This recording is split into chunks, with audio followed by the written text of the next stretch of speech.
Part 5, Graveyard. Southwest Arizona serves as an ideal graveyard for airplanes. It has a dry, clear, and virtually smog-free climate that helps minimize corrosion. It has an alkaline soil so firm that airplanes can be towed and parked on the surface without sinking. An airplane graveyard is not just a fence around airplane carcasses and piles of scrap metal. Rather, many millions of dollars worth of surplus parts are salvaged to keep active aircraft flying. From Joe Zedner, Airplane Graveyards at DesertUSA.com. Chapter 32, The Admiral. The blazing sun bakes the Arizona hardpan by day and the temperature plunges at night.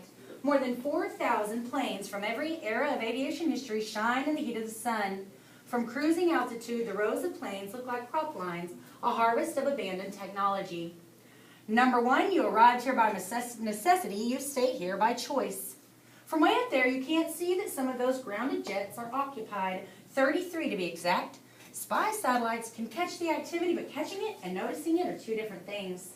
CIA data analysis have far more pressing things to look for than a band of refugee unwinds. That's what the Admiral's counting on, but just in case, the rules of the graveyard are strict. All activity takes place in the fuselage or under the wings unless it's absolutely necessary to go out into the open. The heat helps enforce the edict. Number 2, surviving has earned you the right to be respected. The Admiral doesn't exactly own the graveyard, but his management is undisputed and he answers to no one but himself. A combination of business sense, favors owed, and a military willing to do anything to get rid of him are what made such a sweet deal possible.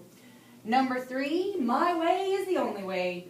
The graveyard is a thriving business. The Admiral buys decommissioned planes and sells the parts or even resells them whole. Most business is done online. The Admiral is able to acquire about 1 retired jet a month. Of course, each one arrives loaded with a secret cargo of unwinds. That's the real business of the graveyard, and business has been good. Number 4, your life is my gift to you. Treat it like one. Buyers do, on occasion, come to inspect or pick up merchandise, but there's always plenty of warning. From the time they enter the gate, it's 5 miles to the yard itself. It gives the kids more than enough time to disappear like gremlins into the machinery. These types of business-related visitors come only about once a week. There are people who wonder what the Admiral does with the rest of his time. He tells them he's building a wildlife preserve. Number 5, you are better than those who would unwind you. Rise to the occasion. There are only 3 adults in the Admiral's employ, 2 office workers stationed in a trailer far from the unwinds, and a helicopter pilot. The pilot goes by the name of Cleaver, and he has 2 jobs. The first is to tour important buyers around the lot in style. The second is to take the Admiral on trips around the graveyard once a week. Cleaver is the only employee who knows about the horde of unwinds sequestered in the far reaches of the lot. He knows, but he's paid more than enough to keep quiet. And besides, the Admiral trusts Cleaver implicitly. One must trust one's personal pilot.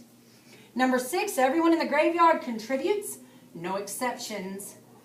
The real work of the yard is done by the unwinds. There are whole teams specially designed to strip the jets, sort the parts, and get them ready for sale. It's just like any other junkyard, but on a larger scale. Not all the jets get stripped. Some remain untouched if the Admiral thinks he can resell them whole. Some are retooled as living quarters for the kids who are both literally and figuratively under his wing. Number 7, teenage rebellion is for suburban school children. Get over it. The kids are grouped into teams best suited for their jobs, their ages, and their personal needs. A lifetime of experience molding military buffs into a coherent fighting force has prepared the Admiral for creating a functional society out of angry, troubled kids. Number 8, hormones will not rule my desert. Girls are never grouped with boys. Number 9, at 18, you cease to be my concern. The Admiral has a list of his 10 supreme rules posted in each and every plane where the kids live and work. The kids call them the 10 Demandments. He doesn't care what they call them as long as each and every one of them knows the list by heart. Number 10, make something of yourself. This is an order. It's a challenge to keep almost 400 kids healthy, hidden, and whole, but the Admiral has never walked away from a challenge. And his motivation for doing this, like his name, is something he prefers to keep to himself. Chapter 33, Risa. For Risa, the first days of the graveyard are harsh and seem to last forever. Her residency begins with an exercise in humility. Every new arrival is required to face a tribunal, 3 17-year-olds sitting behind a desk at the gutted shell of a wide-bodied jet. 2 boys and a girl. These 3, together with Amp and Jeeves, who Risa met when she first stepped off the plane, make up the elite group of 5 everyone calls the Goldens. They're the Admiral's 5 most trusted kids, therefore they're the ones in charge. By the time they get to Risa, they've already processed 40 kids. Tell us about yourself, says the boy on the right. Starboard boy, she decides to call him. After all, they're in a vessel. What do you know and what can you do? The last tribunal Risa faced was back at Stay-Ho, when she was sentenced to be unwound. She can tell these 3 are bored and don't care what she says, just as long as they can get on to the next one. She finds herself hating them, just as she hated the headmaster the day he tried to explain to her why her membership in the human race had been revoked. The girl, who sits in the middle, must read her feelings because she smiles and says, "Don't worry, this isn't a test. We just want to help you find where you'll fit in here." It's an odd thing to say, since not fitting in is every unwind's problem.